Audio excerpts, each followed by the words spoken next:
So welcome everyone. This is our plant survival class 101. I know a lot of people are from out of state and maybe new to the valley, new to planting in Arizona. So it's always great to find out how we can help our plant survive. Oh, got some dogs in the background here. Sorry about that. So today we have Joe Miller. I was looking at the name on the screen. So Joe Miller, and we're gonna have her tell us a little bit her background, and she came to be into water conservation specialist, manager, coordinator, and all around plant guru. So, go ahead, Joe. Okay, thank you, Esme, and thank you all for joining with Esme and I today. I'm presenting a few tips on plant survival in the desert, and I'll be talking a lot about xeriscape design, and that's using plants that are adapted to the desert. But I'll go into probably a little more detail than what you've heard before, if you've heard about xeriscape before. So at the top of the page, of course, there's a Ceres cactus in bloom in the white, and then that's a fairy duster in the middle in the red. And that's a yellow desert marigold. It's kind of like a wildflower, comes up every spring, and it has a background of a desert spoon.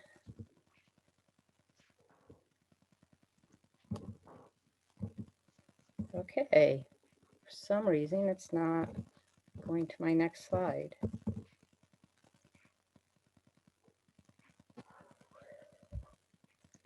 Okay, I'm gonna have to escape for a minute.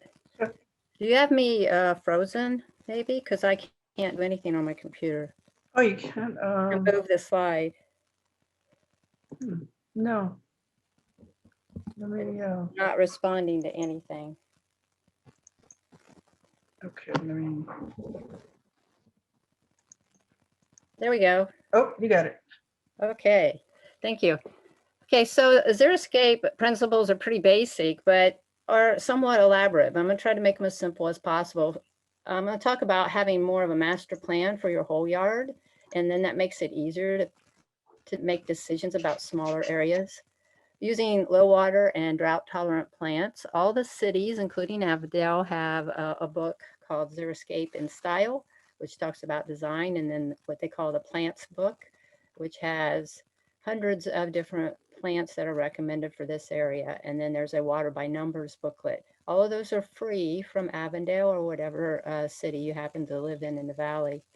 So also, it's somewhat obvious that grass uses a lot of water, and considering some turf alternatives to still get a green look, or just plain reduce the size that you have. Then using efficient irrigation, and I'll talk about how to use rainwater. You probably all noticed how the plants all just perked up recently because we had some rain. So rainwater is pretty amazing as far as perking up the plants. Improving our soil moisture by using some mulches, and then using proper maintenance. I'll talk about that as well. So I got two pictures here I want to show you. You can see my little rear view mirror there. I'm doing a little drive-by in my neighborhood and taking a picture. And this is considered a xeriscape landscape. And I like to show this house and then show the next picture too. And I often like to ask people which one would they prefer, the one you see now, or I'll go back to the other one. Well, it's a trick question because they're the same house. So a lot of times what people don't realize, the time of year makes a difference on how your landscape looks. Like right now in the winter, and this was probably taken, I'm thinking like late February, maybe early March, because I do see some of the lantana blooming, the yellow lantana. But oh my gosh, in more late March to April, look at all the things that came up on this property and what's blooming. Okay, so the time of year makes a real difference, and most of our things are blooming. Most of our plants will bloom in the spring, and a lot of them have fall blooms as well, and some throughout the summer, and a few in the winter too.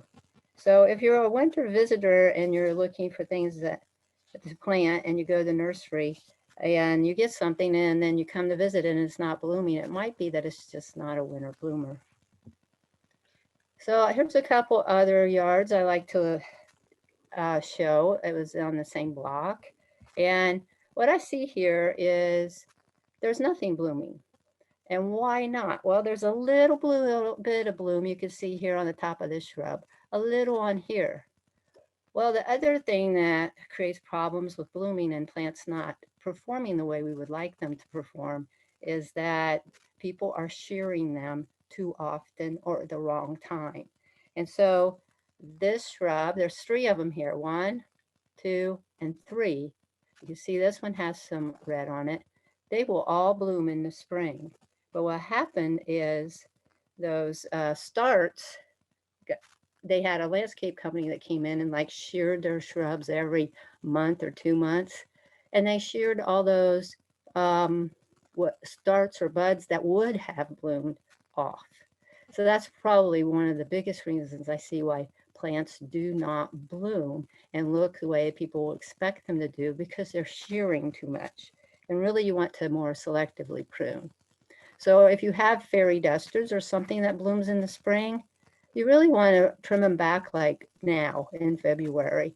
And any new growth, they bloom with new growth. So things that bloom in the spring, generally speaking, you can expect that new growth. And so right now, if you haven't pruned for a long time, the plants might look real scraggly. If you go in and prune them, and as it warms up, they like that warmer temperature, they will put out new shoots, and those new shoots will put out new blooms. These are, both of them are the same variety of a sage plant, a leucophyllum. And both of them were planted at the same time. One is taken care of by a different landscape company than the others. This landscape company came in every month or 2 and sheared them with electric shears. This landscape company only maybe prunes them twice a year. I could probably do it once a year. And they kind of cut it back, maybe a little smaller than this one. And they did it around this time. And now as our temperatures warm up, you get these kind of blooms probably like into March, April then. So it's a difference of what you get. Well, I wanted to point out also across the street from this, I had an HOA that contacted me when I used to work at the city of Glendale, doing a similar job that Esme does for the Avondale. And they asked me, they want to recommend plants that bloomed. And I went to look at their HOA, and well over half of the plants they had planted were plants that bloom, but they were not blooming because they were sheared. And so that day I took a picture of theirs, and then I took a picture and I took them across the street and looked at this one. And those particular landscapes were installed at the same time with the same types of plants. So it really makes a difference, the shearing. And then getting trees in particular, but plants generally, you want to make sure you know how big they're going to get. And in this picture, you see that these trees were probably maybe not the best solution. I like the idea that they want to shade their house, but these are getting so big that they'll end up drastically pruning them. And any drastic pruning of trees really shortens the life of the tree. So you want to pick out the right plant for the right, for the size, right size plant for the right space. So here you see 2 trees that have that space. One's a Palo Verde and the other one's a mesquite. And they're doing quite well where they're at. And they're being pruned. You want to keep about 2/3. If you look at the tree from where it's planted to how tall it is, you want to keep 1/2 to 2/3 of foliage. I prefer the 2/3. Okay, and never over prune them. I think the tendency is when we get trees like this in small spaces, people will tend to over prune them. And these are obviously aren't getting pruned at all at the moment. So some basic design tips. Go out and assess your property, and I will show you some slides on how to do this. And then make a list about what you want in the future. How do you see your landscape in the future? How does it take care of you? In other words, how do you use your landscape? You just want to look out the window? Do you go out and spend a lot of time out in the yard? Do you entertain? Does your family like to have people over? Okay, so make a list of what you need. And then looking at the future down the line, maybe you can't afford putting all your plants in now. Maybe you prioritize your trees first because they are slower growing. And then also looking at, are you going to stay in this house for a long time? If so, you may want to change it after a while. Maybe you're okay with doing a lot of maintenance now, and maybe later on you won't want to. So things like that, you got to kind of keep all those things in mind. And then you make like a bubble diagram, and I'll show you what those look like. It's kind of like just generalizations on your landscape. Then I like to think in rooms, which create like edges or zones. Okay, there's an edge of where one area or room is to the other. It's kind of like walls. And then determine placement of your hardscape, your earthworks, and your trees first. I always think about trees first, even if you can't get them right away. You at least know where you want it to be. And then develop a system of connections. Okay, so let's look at a landscape. And this one is at my house. And here's the street down here. And my house faces north. So when I drive in, okay, the back here would be south. Okay, so when I look at this, and what the biggest thing I want you to get out of this is what kind of sun exposures do you have in your house? So if you go outside at your house and you face south, okay, which we're facing south, okay, looking this way, south, in this particular diagram of my house. So you may be looking the opposite way, out the side or out the front to look at south, but go outside and face south. If you take your right hand and go and point directly out from your body, okay, so if you point out this way, that will be west, and then east would be this way. Okay, why is that important? Just I had a landscape business for 20 years. I did maintenance, I had maintenance crews, I had design crews, and I did quite a few installations as well. And what I noticed over time, looking at how these landscapes performed over time, is if plants had protection from the sun in the summer, which is really intense in the afternoon, which would be over in this area. So if you go out, you face south, you point your hand to the right, directly right, anything over there, and that would be straight out west or a little bit this way or a little bit this way. Anything planted here is going to get intense sun. Over here, it's going to get intense sun. Here, not so much because the building's blocking it. Okay. Over here, not as much. Okay. Now, in the morning sun in the summer, yeah, that will get some sun. So I put these little arcs when I was designing. You wouldn't have to get that elaborate, but it's kind of nice for planning if you're planning a very big area or a very specific area. Like what if I wanted to plant something right here and I wanted to put like flowers and blooming things that when I came in the driveway that would greet me or greet any visitors to the house. So I just look here. And if that's a big open space and the sun hits it in the afternoon, like in late spring all the way into fall, because that's our really hot times, okay, any of those summer or near summer times, it's going to really fry those plants, especially if you get annuals. You can get winter annuals and still have that problem because we've had some very hot and dry winters lately as well. So what I always thought, well, maybe if I'm planting little annuals and flowers here, I would need some kind of shade here. And that could be the form of a tree, or it could be shrub or some taller things right here to block out the afternoon sun. Now, long term, if you're planting plants that you want in there for a long period of time, same thing.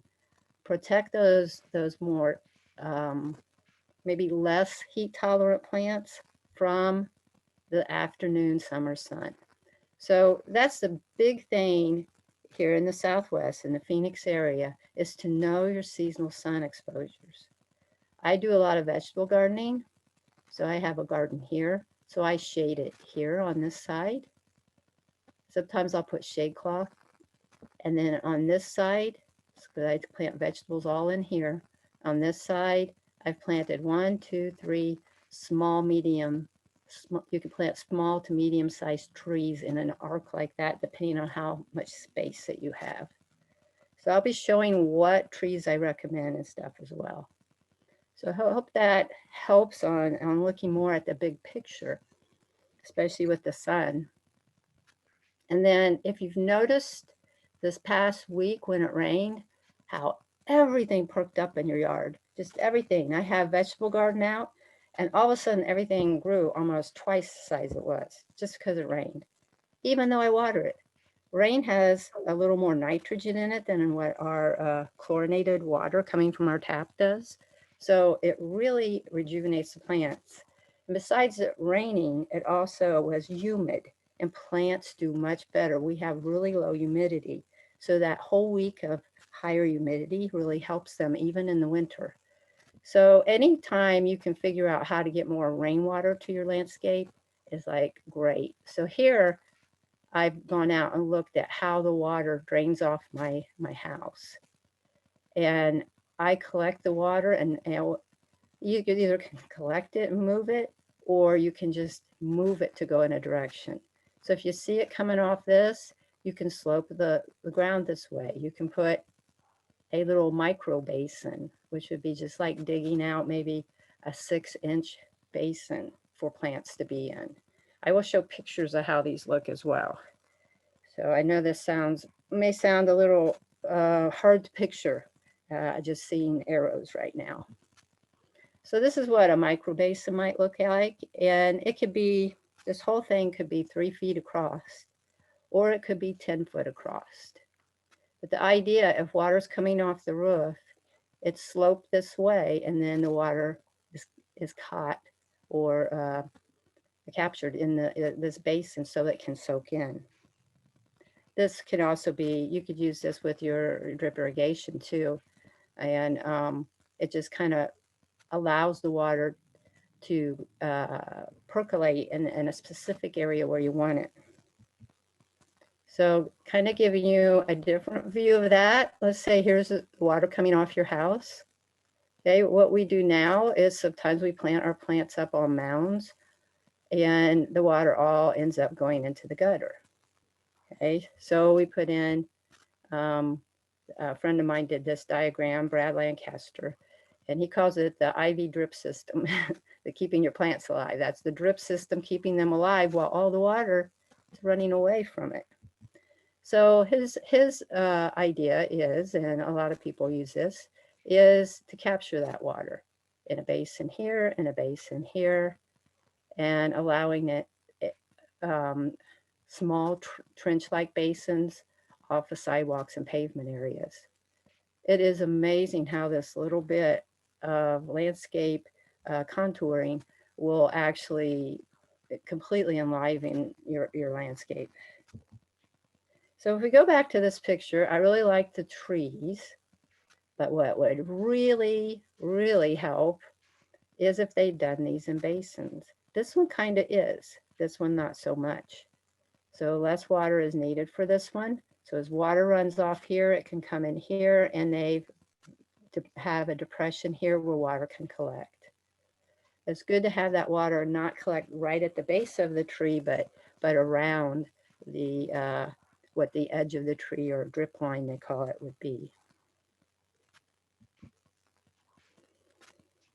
So another way of looking at your house, and if you haven't done this, just freehand draw a diagram of what your property looks like, and you don't have to do it to scale or anything. But think of people get overwhelmed about where do I put everything? Where do I put plants? And if you're starting with a blank slate, this is real good. Or if you already have stuff in, it's also helpful. But I like to think of all these places in my yard as rooms. So if you walked in someone's house and there were no walls inside, or if you lived in a house with no walls, it would be very kind of disconcerting and disorienting to decide where to put the TV room and where's the bedroom. It would all look like it's all put together. And I like to think of the landscape as different rooms as well. So here is kind of like what I'd call our main living room. And we have a patio to enjoy it. We put a pathway to enjoy it more because this is close to the house. We see it from our big picture window, and it's where we would spend most of our time. So we put a lot of plants there because we can observe them all the time and see how they're doing. And then more remote areas where we have to walk a little more. So we have this side area. I put my vegetable gardens over here. I have a vegetable garden over here as well. And this one gets morning sun and this one gets morning and afternoon. So I put the vegetables that like the afternoon sun as well as the morning sun over here, and the ones that need a little more shade over here. Okay, and then out here, you know, we don't spend a lot of time, and most people in Arizona don't spend a lot of time in their front yards, but we want it to look nice. So I put mostly native plants and trees, and some native bloomers out there, so it has good curb appeal. But I also place the trees for good shading in here for the house, good shading for that morning sun that heats up the houses in the summer. So it's kind of looking at the kind of the whole picture of things, and just kind of have that in mind when you're looking. Now this solar compass, I like to use it a lot, and I used it all the time when I designed, and I had one of these I cut out in paper, and I put them right beside my drafting table when I'm doing landscape designs.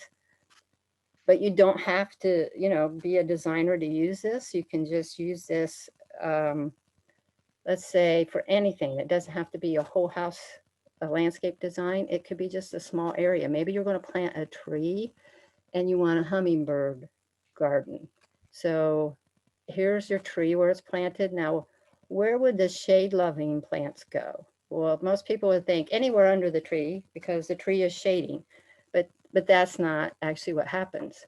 In the afternoon in the summer, the sun angle comes under the tree and heats this all up at the hottest part of the day. So you put your more shade-loving and most of your bloomers on this side of the tree, and you would put only the things that take very hot on this side of the tree. It might be some agaves and things like that. Okay, so the other way you could use this, you know, it could be for just one area. It could be for an entertainment area. Let's say you have a swimming pool, you got entertainment area, barbecue. Okay, here's your patio area. Okay, the person who's barbecuing is already going to get hot probably. And so you're going to need shade on this side. Okay, and maybe put your barbecue here. You know, maybe we're not planting a tree right in the middle of your patio, but you'll plant your trees out in here for shade, or maybe even large shrubs would do the trick. Okay, so you just kind of have to play with this a little bit. Always line it up with north, south, east, and west. And take a look at where's the very hot part of any area and what kind of plants will take the heat. That's where I plant them over here, more southwest area. And the ones that don't, where they could get that cooling. So here's an example. I worked at the city of Glendale, as I think I mentioned, and I was in charge of the Xeriscape garden. When I first came there, it's a demonstration garden at the Glendale Main Library. This is what it looked like. This area hadn't been renovated since the building was built. So it had been a decade, almost 2 decades since anything had been done. And I think the benches were originally put in there to encourage people to go from the library and go out, read a book. Needless to say, no one read a book out here, even in the winter. Okay, so this is facing south. So this location is the south. So this got sun from about, probably 11 o'clock all the way. This is how the sun would move. This would be 3 o'clock all the way to about 3 or 4. So this just got baked. So even in the winter, it wasn't a particularly comfortable area. So we looked at what we could do. Oh, I want to also point out that the building, the library is over here, and rainwater would come off the building and it would go on the sidewalk. Sometimes it would just wash away. And when you could tell, you see all this kind of whitish, it was just causing a lot of mineral deposits from the rainwater, just washing all the soil through that area. So the first thing we did was put trees in. We got medium-sized kidney wood trees, and it's a variety that gets about medium height, probably 20 or 30 feet. We made basins around them. We actually widened this basin. This is what the landscaper did. We came in and widened it even more. So we put second one behind the bench, and the third one you can't see in this picture all the way to the right. And then we made a small basin here to collect rainwater. We made some more over here and made another basin over here, but you can't quite see that yet. And then we started planting and put our drip system in as usual. Okay, this is after a couple years. You can see, actually, I think this was about 3 years. We had a grant and we put some artwork in, and that was the Blue Planet. And so you can see 2 of the kidney woods that I mentioned. They're now shading this area. The basin did some things that we never even anticipated. It was like unintentioned, really good consequences. So we had a basin here, and we also had this basin over here. So every place we planted, we just kind of dug it out a little bit. But all the leaf litter, which is small because these are desert trees that have very small leaves, which are excellent to keep on the landscape, we just allowed it to collect in here. And if you stuck your hand down here and just dug a little, it was all composting and making amazing soil. So it was making, this landscape design was making its own compost, and the plants were just growing like crazy. We had diatomaceae daisies coming up over here from another area, and they just blew in seed and started seeding over here as well. When we saw that this composted basin was actually capturing seeds, we went and put some more wildflowers in and threw some penstemon in. So the next year, this is how it bloomed with all the penstemon. And you can see the daisies and the penstemon together. Okay, so it was like we created a little microsystem that just kept generating itself as far as color, which is very little input from us. We had some, you'll see here, these are the blue verbena in there. Okay, and so this is, let me back it up here a minute. Okay, there's another basin over here. This is an ironwood tree that was there. Here's one of the kidney woods. So there's the ironwood. You can see it from there. Sorry for the quality of this. We also put basins over here and a bench. And then that's what it looked like 2 or 3 years later. So I was just there visiting the Xeriscape Garden, and we went back to this area called the Habitat Garden. And it was, people were sitting on all the benches, enjoying the day. It was, you know, it's inviting, it's comfortable. It's a nice place to sit and read a book you get at the library. And then there's a third area we did, and we had a grant with a local school, elementary school, and we put in, and an artist helped put what was the Blue Planet with watershed, and then they built retaining walls and they did water conservation tiles. And you can see even in this area, we made basin, a basin, and a basin to do our planting. So any water coming off the sidewalk here, coming off the roof over here, all these plants got additional rainwater. And I can't stress that enough. After years, 30 years in landscaping here, what makes you a good gardener, what makes you a good designer is rainwater. Rainwater does more for the plants than what our tap water does. We needed tap water for most of our installations to maintain it, but the rainwater makes it thrive. So this is just kind of like, you may have come on here just to learn some plants, and I'm going to be showing some plants real soon here, but the big message I have here is to have kind of a master idea, a master plan. So assessing it, making this list, making little rooms and bubble diagrams, like put a circle here on paper, that's where I want my vegetable garden, is at a good location, and try to figure it out on paper with sun angles.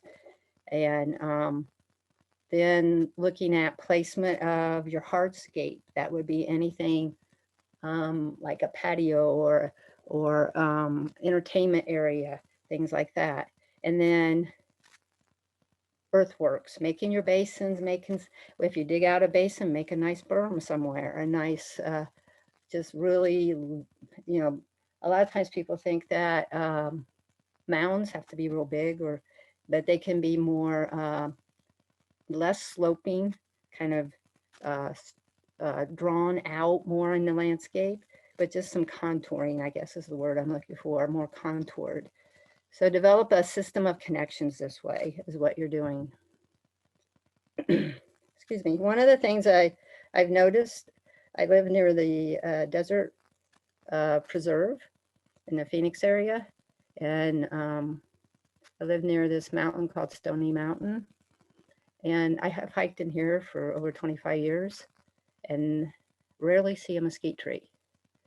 And I was asking someone one day, why are there no mesquite trees out in the desert preserve when there are accounts of people using mesquites for firewood? And they said, well, that's why. In the 30s and 40s, a lot of people came to live in Phoenix who did not have a lot of money, and you could just homestead. You could just go out and build a tent or a small dwelling out in the desert, and you didn't have to own the land.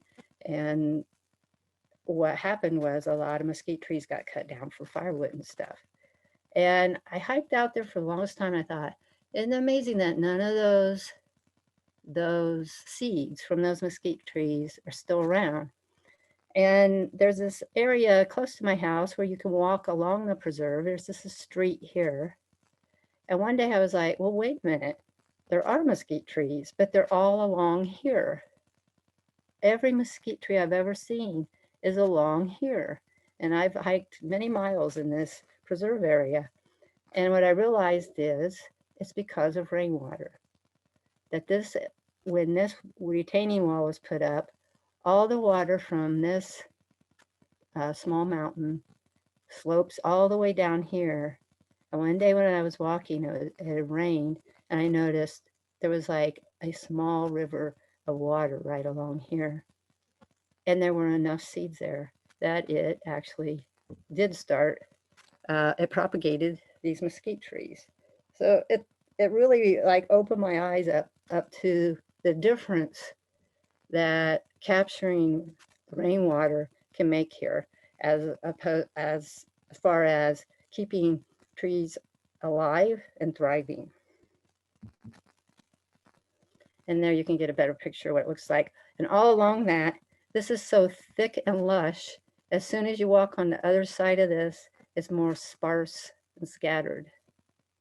It's almost like walking in a wash where all the water goes. So planting like this and keeping this in mind, I gave you that kind of basin look. Well, you can plant what's called like swales or small trenches.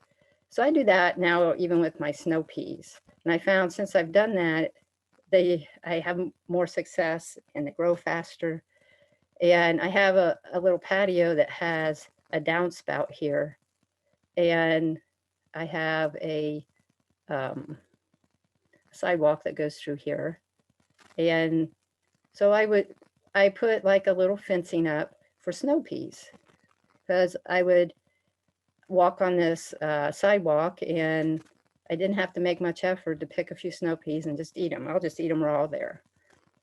Or if I wanted to take a whole batch in to cook, I didn't have to do a lot of hard work.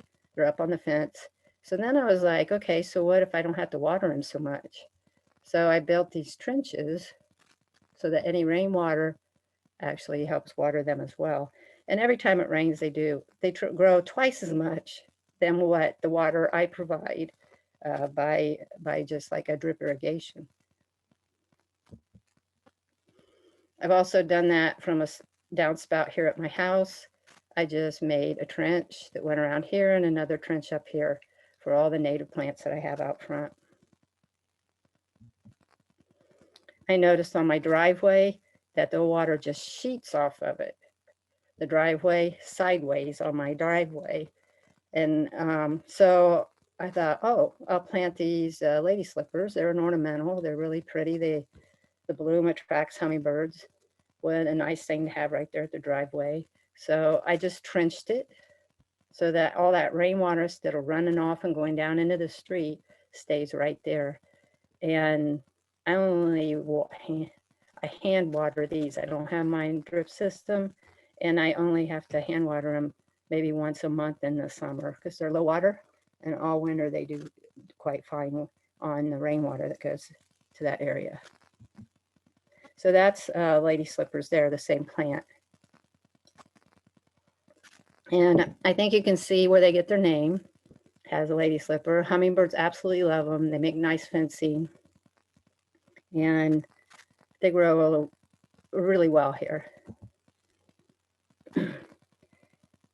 Here's probably one of my favorite places to go to look at desert plants and how to kind of put them together. Okay, so this is the Music Museum, the MIM in Scottsdale area.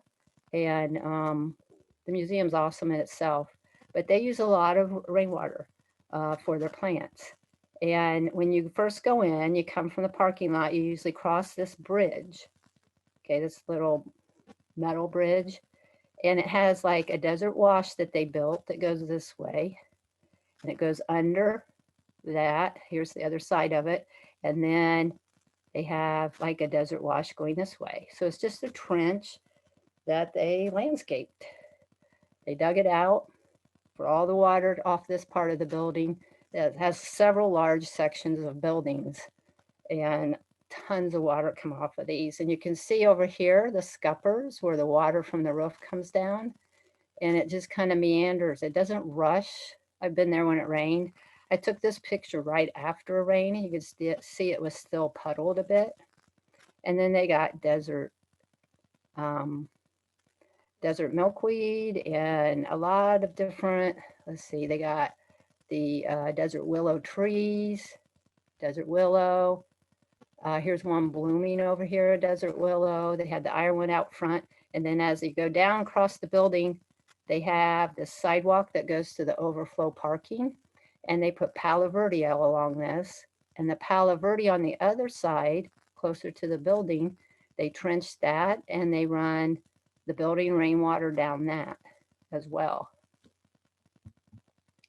This picture I took probably 12 to 15 years ago, probably maybe 3 to 5 years after the landscape was put in. This one I took recently. That's the same area, only I'm standing here looking down, and you can see how these trees have thrived, how they're providing just an amazing amount of shade in that area and creating a space where, how many times do you go someplace in Phoenix, an event, you have to park maybe far away because there's a lot of people there and you have to walk in that sun and it's just like, oh, I can't wait to get inside. This is like a beautiful walk up to the MIM, but you can see they're not shearing all their plants. There's a cordia here with the white blooms. I can't tell what some of those others are with the picture. I think they have some of the leucophyllum sage. But what a beautiful walk to go through. We can have that here in Phoenix. It's just the planning and how you do it, all with desert plants. It's an oasis. Here's some pictures I took some master gardeners have in their backyard, and they took their pool out. Instead of throwing all that concrete, they actually made a patio with the concrete that they had to bust up for the pool, and they filled it in and made a big patio over it. I think it was a wood flooring on it, and then they kind of are plant collectors. But one of the things I wanted to point out here is how they've made basins too. You can't hardly see them, maybe more on this one than others. And they actually label them like they're a botanical garden because they had a lot of people over. But you know, there's a lot of people in Phoenix like to put, you know, kind of play around with plant starts in pots and stuff. And they have perfect location because it's kind of a depressed area in that they made like a basin, and it's shaded with some nice trees as well. And then they put additional shading because this is their south side over here with actual like lattice work. Okay, so they've done a really good job to make this an inviting backyard to sit in and walk in and not have to like really like you have to run in the house to get out of the sun. So they have like a bench here. They have several areas where you can just stop and enjoy their backyard. Very simple backyard, but you know, I think what it is, it invites people because of the shade and the greenery. It may be a little busy for some folks, but they were more like plant collectors. You wouldn't have to go all out like that. So you see where they have their patio, and they actually put a koi pond where pool was too. The other thing I noticed that a lot of us have these little small areas on the sides of our houses, and we don't know what to do with them. And they are really hard to plant things in. You really have to put like shade loving plants on those sides, unless they're getting like that west sun. And then you would need maybe an overhang like this. I've done something similar on one of my side areas here. I put like, I did put an overhang on a little bit bigger area than this. And then I have a potting bench because I grow my own vegetables from seed. So there's a lot of different ideas what to do with those areas, and you may want to make them more utilitarian, maybe even they're doing some kind of like plant storage and propagation here too. And sometimes those are the easiest ways to work with those areas, is make them, you know, like a workshop kind of area or more utilitarian. Here's another one of those areas, like coming in your gate, and then the house is here, and then the block wall fence is here.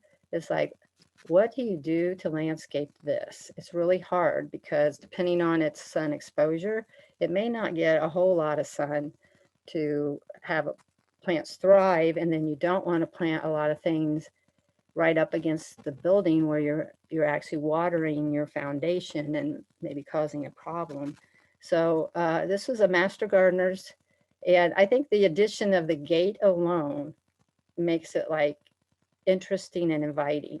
And then she made this area and then recessed it, so it's water off of the roof would go into this area. And then she planted a lot of euphorbias and more like succulents that like shade. So you're probably gonna have to plant a lot of shade plants there. And then anything over here, maybe not have it on a drip system because you're so close to the house and the foundation, but maybe in pots. And that's what she was doing there, as of putting them more in pots. And or even just putting things like the lady slipper that I showed you before, or I will also, at the end, I have a picture of a euphorbia, which is kind of like a succulent looking plant like this, but it's a smaller growing one. So this is her backyard. So you come in the gates over here. And what I like about this design is it's very versatile. She did a lot with plants around the side, with this raised up and the water draining off of it. And it looks kind of rustic and maybe too many plants for some people. She was a master gardener. She liked plants too. So you could do the same thing, less plants. And if you don't want it real rustic, she used quarter minus granite for her like patio area. You could put in real nice pavers in here, and that would be awesome if you were like to do cookouts and barbecue. You could put your barbecue here or here, maybe away from the tree a little bit over here. But she said she liked this area because it was so versatile. If she had a party, she could put a bunch of tables out, and then everybody had a place to sit. And you know, it's a smallish yard, but she was utilizing it to, I think, a full abilities that it had to provide comfort, especially with her strategic planning of some of the trees. This, I think it was in the morning, so you had an area to sit in the morning. In the afternoon, as this tree and the trees over here got bigger, you had places to sit over here. So she was looking at that shading as well.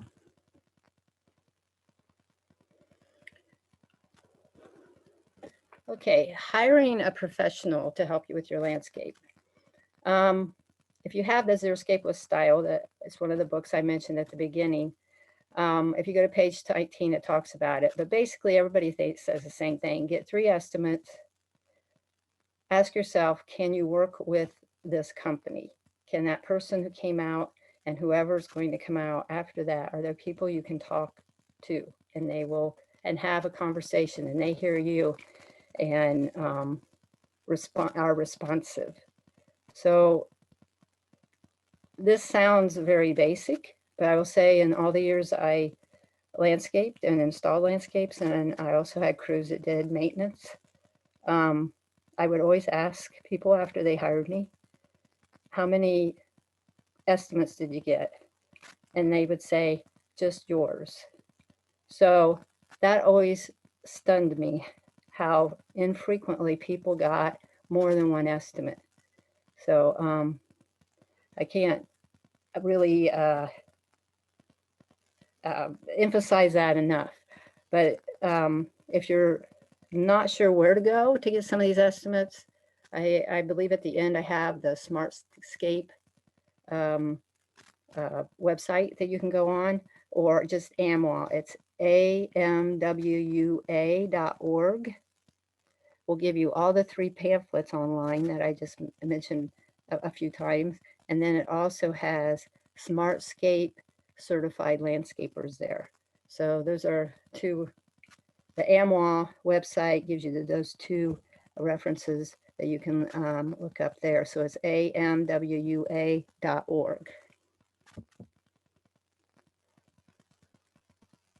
Okay, if you're a do-it-yourselfer, here's some real basic tips, and this is on page 23 of the Xeriscape with Style. You have to use separate valves for the lawn and a separate valve for your plants, and usually more than one for the plants. You want your trees all on the same one and different than the other plants. But if you're not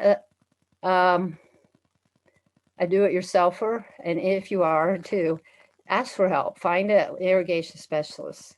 You do not want to exceed 200 feet of polytubing. So if you're tempted to go, I have this drip system and I think I'll add some. You don't want to go more than 200 feet from the valve to the end cap. Okay, so wherever the valve is, the one it's in a box in the ground, to the end of your line. And then do not exceed a total flow of 200 gallons per hour per valve. So each one of those emitters, they're like 2 gallons per hour, or so I think there are some 10 gallon per hour ones now, but mostly like 2, 5. You can add those up and see if you get, because what happens is you lose your pressure and then very little is trickling out. And then if you want to add some more of that tubing, a lot of people call it spaghetti line. It's kind of that line you see coming out of the ground. Do not exceed 6 feet from the main line, because the further you put that out, that microtubing, the longer it is, the more friction it causes, and it gets your pressure, it reduces the pressure, and yet a lot less is coming out.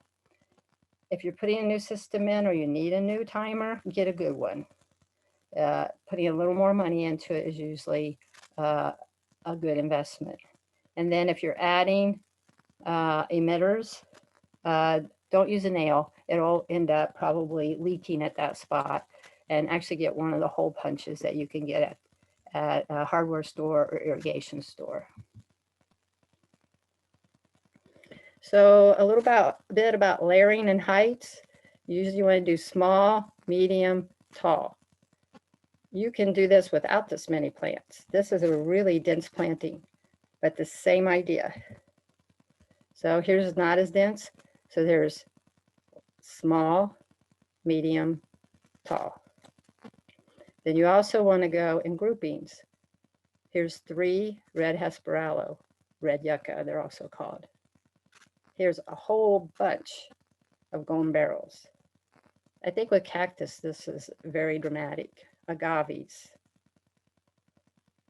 Okay, do them in numbers, and odd numbers are usually more eye appealing as far as design. Plant combinations. Again, the small, medium, and then a tree behind here. That's what you want, small, medium, and then the large by heights. You want to see that out your window that way. You want to see it from the street that way. You want to see the small, medium, tall, looking from the street. The small, medium, tall, looking from your windows. Then different shapes and colors and textures. We have this green. We have all these colors of green and gray in our landscapes. And what really pops them out and pops out your flowers too is to plant them together. So this Blackfoot daisy all by itself kind of washes out in the landscape. It just kind of like, you just end up seeing the landscape rock. But if you put it with a background of some green desert plants, these agaves, prickly pears, it really pops the white out. And the white pops the green out. And the bluish colors and all those different tints of our beautiful blue greens that we have in our desert plants. And then there's some penstemon in there. Those are pink. It's a wildflower. Okay. Mass plantings. This is probably just this area right here alone is probably 5 1-gallon Blackfoot daisies.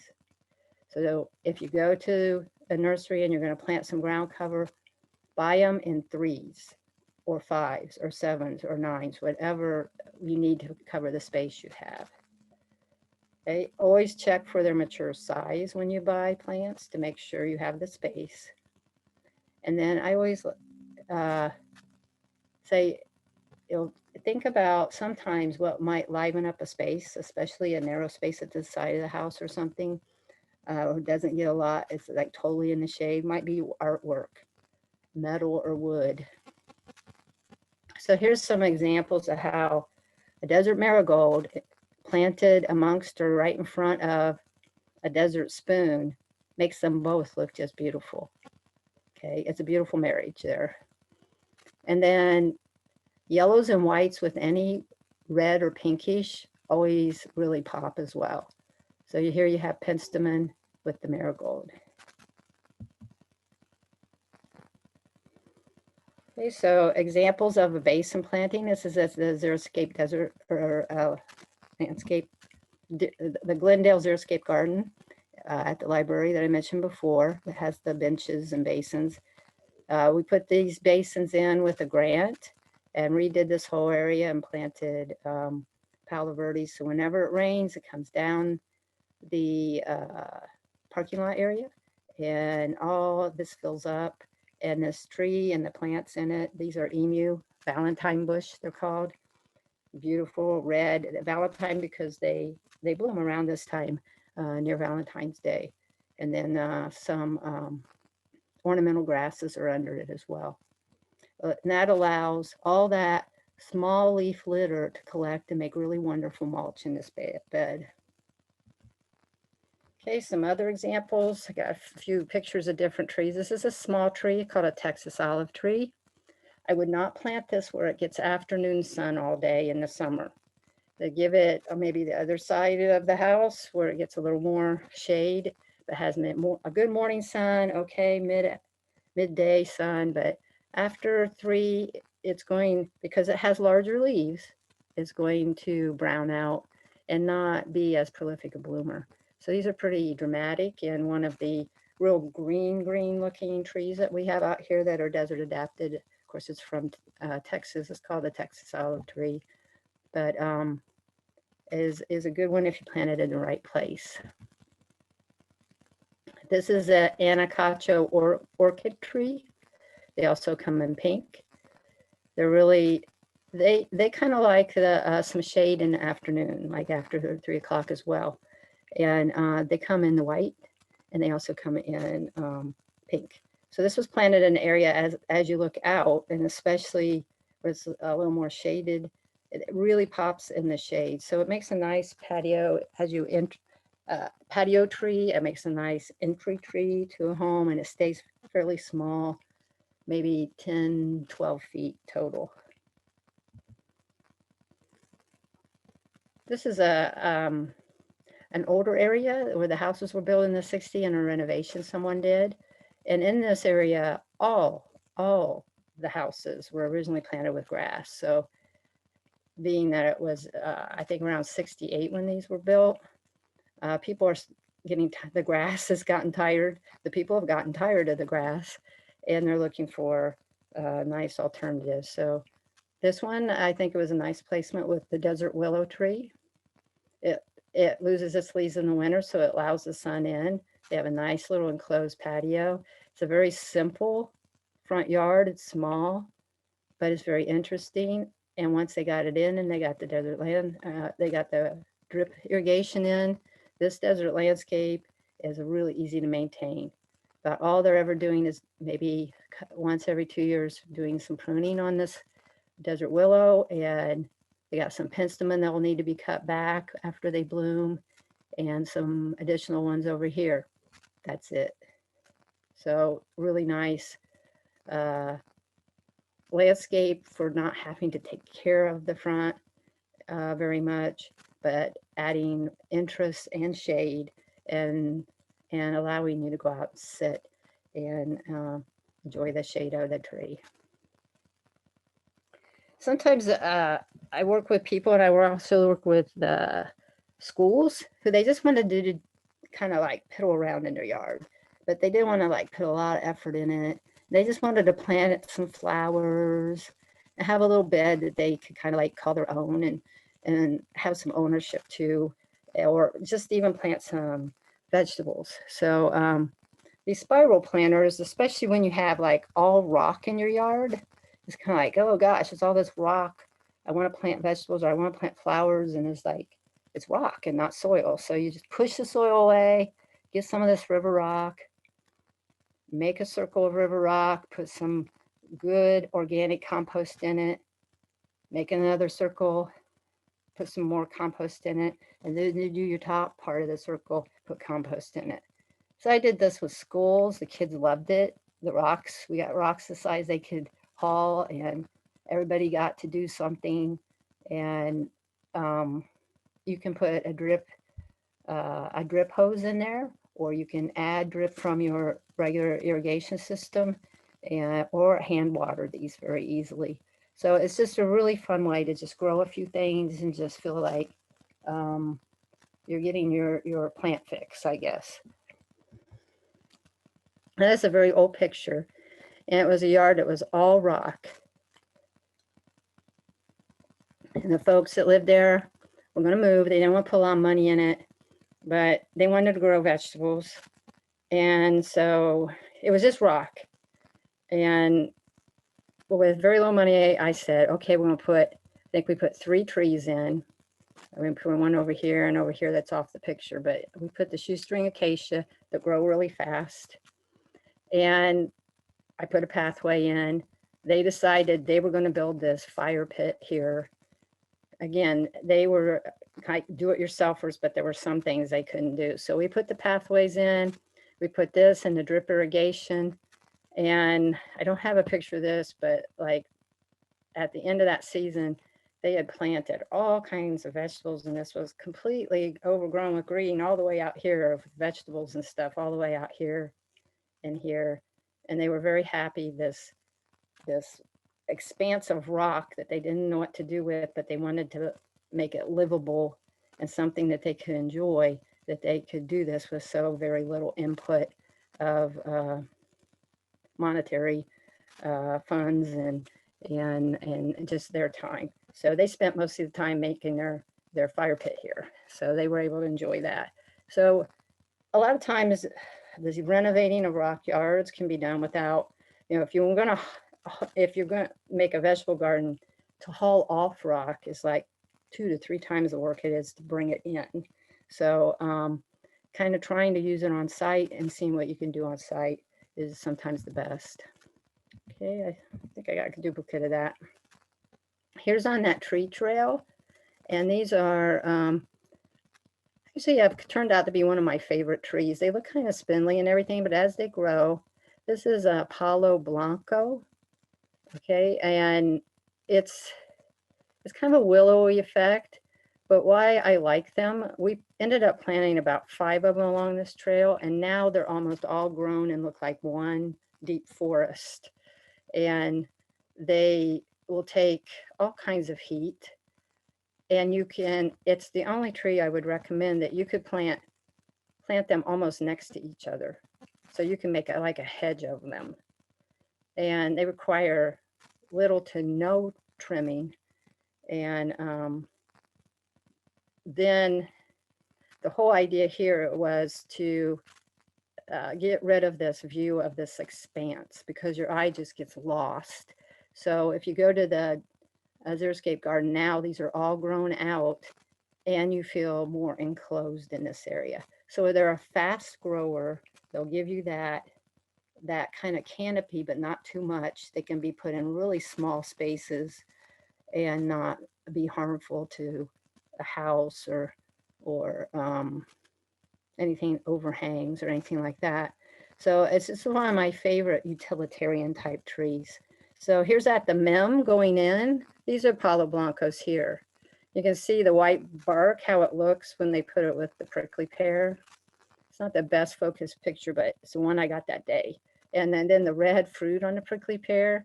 So you can see how they can create like this forest look, or just a lush look off of a patio or a walkway or something like that.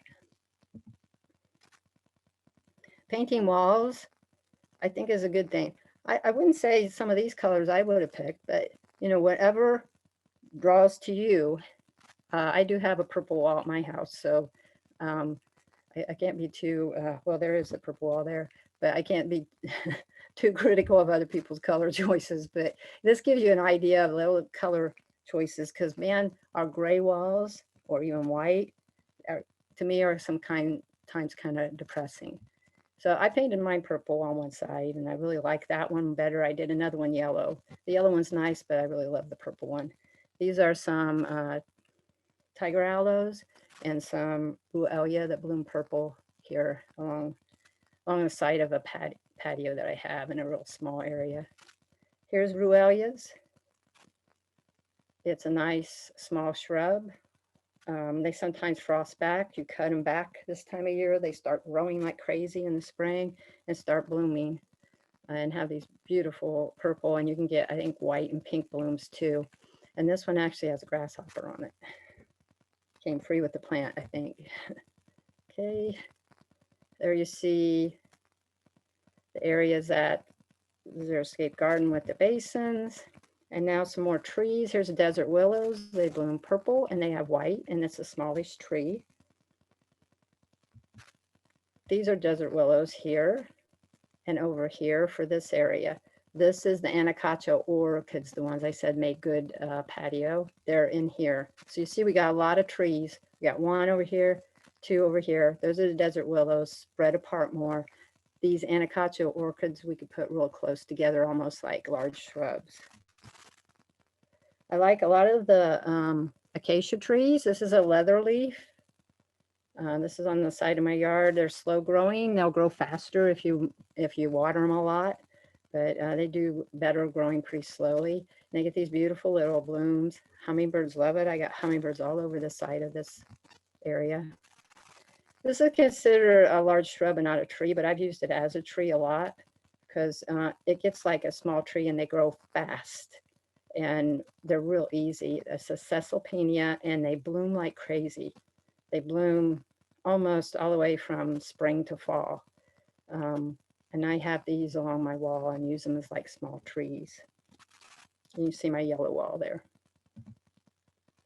Pomegranates, a lot of people get them for the fruit, but about the only kind, the variety of pomegranate you can find in the valley, unless you go down maybe to Tucson, is the Wonderful. And the Wonderful doesn't do that great in the Phoenix area because it dries out too much. But I have them planted and I actually smash up the fruit and put it out for the birds because it dries, it's just too dry. But I love the bloom. The bloom is amazing. And the actual pomegranate itself looks like a Christmas tree ornament. And then this is one of those few, it's a small tree that the leaves turn yellow. And you get that kind of leaf change then that we don't see too often here. So that's what the fruit looks like. It just looks like a Christmas bulb.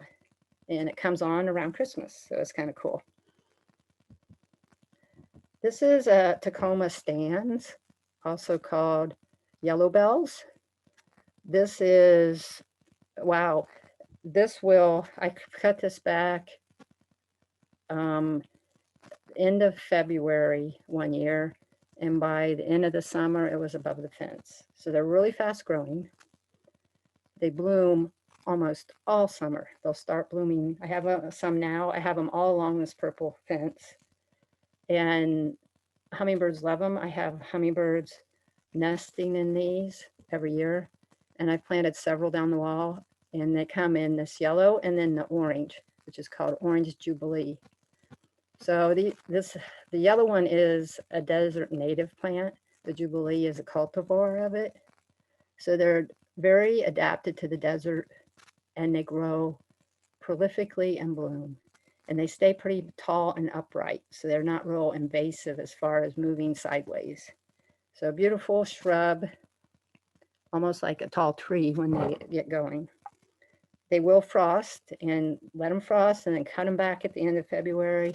They come right back up and grow like crazy. This is also a shrub, hopseed, green hopseed. That's what they look like when they're blooming. If you're looking for something kind of like a hedge, like a loose hedge or a screening, they grow maybe 4 feet wide, 4 to 5 feet wide, but will grow anywhere from probably 5 to 8 feet tall. So it's a good choice for those kind of locations.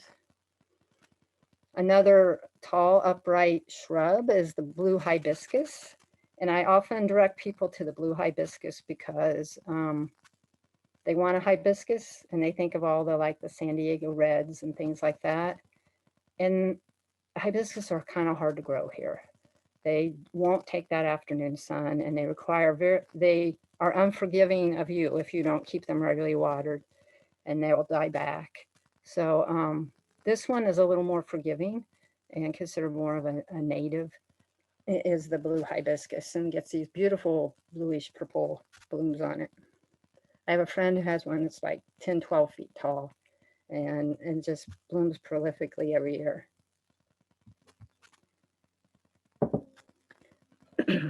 This was early on. I have like 3 areas in my backyard. And this is immediately out the back.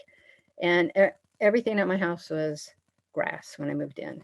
So I started taking out the grass and this was the last area. So this had all been a lawn. So that's when I decided the border, I would just put another border next to it and make it a walkway around here. And then I decided this was going to be just wildflowers and edibles in here every year. So there you see the yard and what it looked like previously. I planted a couple shoestring acacias, took these stakes out. I got rid of the grass by putting layers of cardboard over it and then bringing in compost over top of it. The first year I put winter grass seed in it. So I never had any summer grass because I put the cardboard, but the winter grass will die out every year and you have to reseed it. I put winter grass seed in it, and then I put some wildflowers in there. Those are green lupines. Okay, this is another year. I decided every year I kind of play with it. It's my experimental like little yard area. And I decided to put some edibles. So I put the newspaper layered to make sure I didn't get other things growing under it. Put compost on top of that, made these little cylinders, and I was going to grow snow peas up here. I like to grow a lot of edibles. Okay, not a real good picture there. Okay, and then a bunch of edibles in the lawn. So I got sunflowers in there. I have flaxseed. I don't eat flaxseed, but it brings in birds that love seeds. Lupine is growing there in there, blue. And I do get some weeds in there too that I have to call out.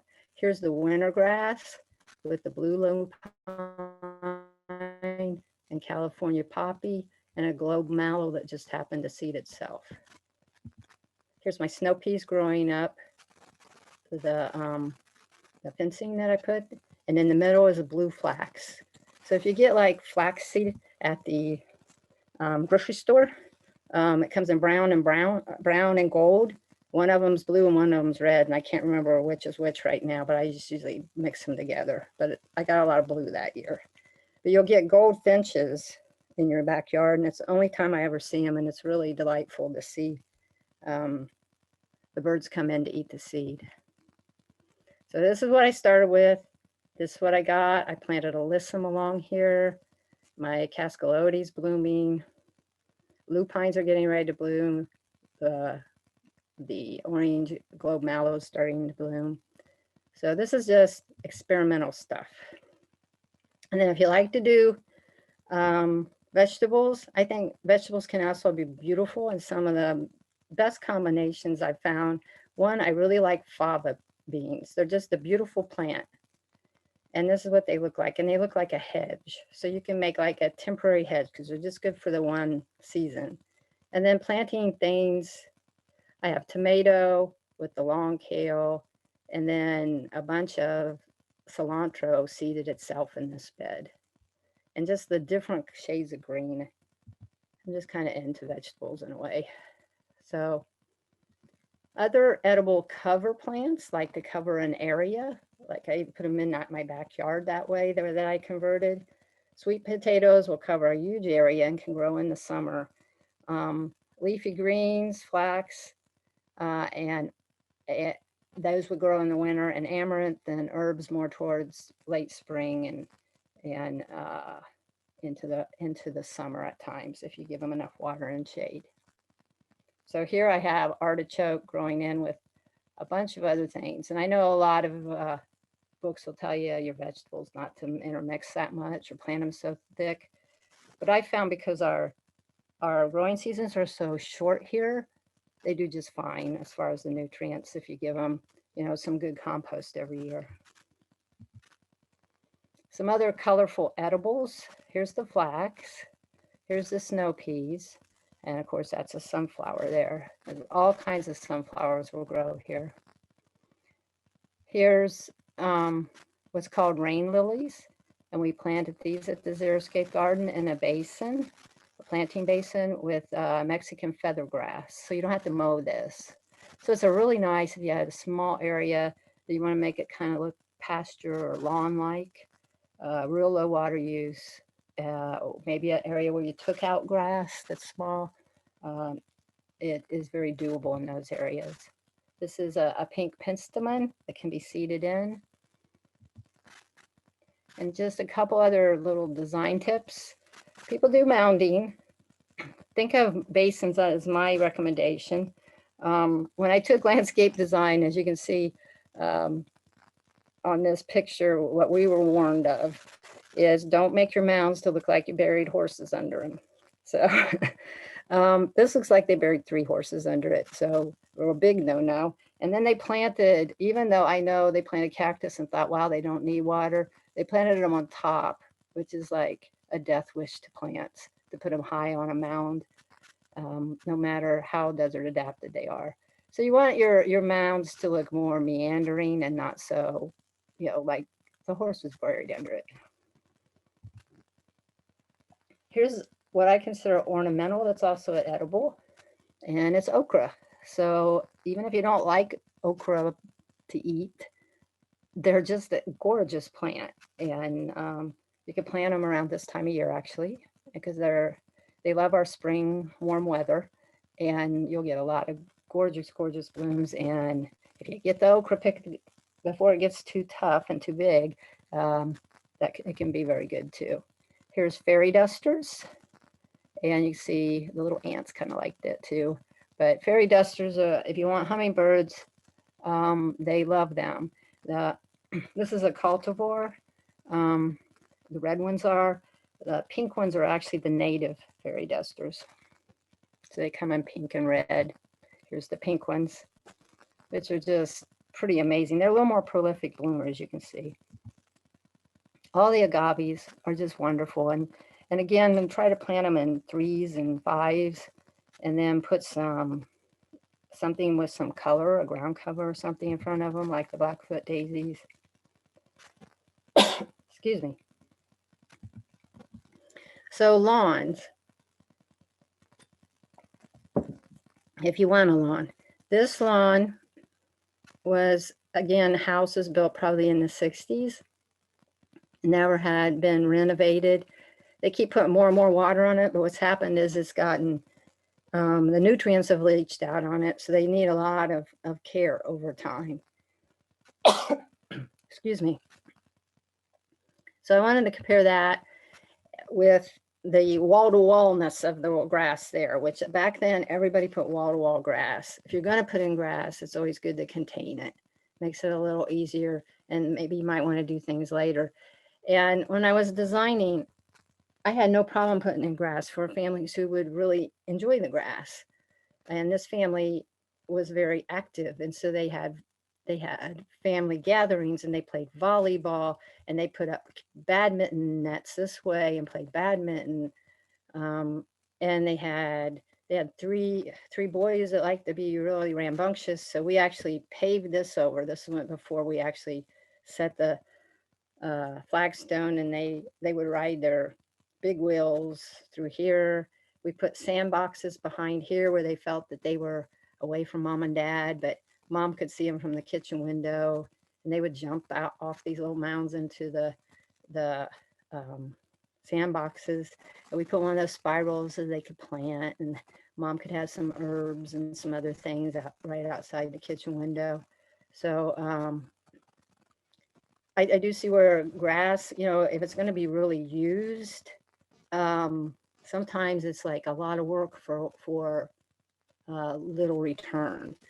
But this family really got a lot out of this lawn and definitely got their return on it. Here is like scale. Yeah, it's a really big house.